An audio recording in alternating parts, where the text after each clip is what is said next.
Hello বন্ধুরা, আমি অনুরাধা। আমার মিনি ব্লগে তোমাদেরকে স্বাগত। আজকে রান্না করছি শুক্তো।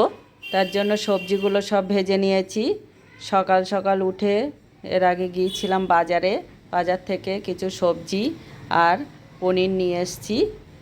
কারণ সকালবেলায় উঠে ফোন করলো দাদা যে আসবে। দাদা সম্পূর্ণ নিরামিষ খায়, তাই নিরামিষ রান্না হচ্ছে। এদিকে দুধ বসিয়ে দিয়েছি, শুক্তোটাও প্রায় রেডি হয়ে গেছে। দুধ দিয়ে শুক্তো করছি।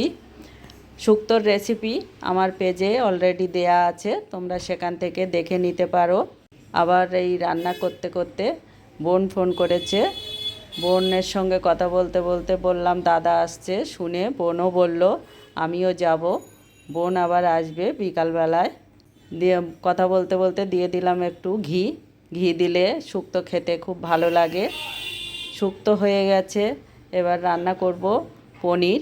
পনিরটা নর্মালি করব, সাদা ভাত করছি। সাদা ভাতে নর্মাল পনিরই ভালো লাগে। এদিকে পনিরটা ভেজে গরম জলে ভিজিয়ে রেখেছি, এতে পনিরটা সফট হয়। এইভাবে রান্না হয়ে গেল পনির আর শুক্তো।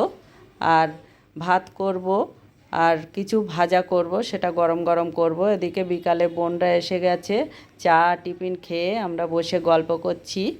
রাতের বেলায় কী খাওয়া হবে বোন বলল, বোনেদের শনিবার নিরামিষ খায়, তাই বলল বৃষ্টি ওয়েদার, খিচুড়ি কর। খিচুড়ি করলে সময়ও কম লাগবে, বসে গল্প বেশি করা যাবে।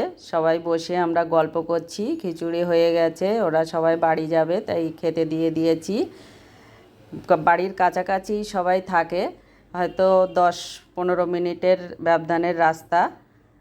এইভাবে সারাটা দিন আমার খুব ভালো কাটলো ভাই বোনেদের সাথে। আমার ব্লগটা যদি ভালো লাগে তাহলে লাইক শেয়ার কমেন্ট করে উৎসাহিত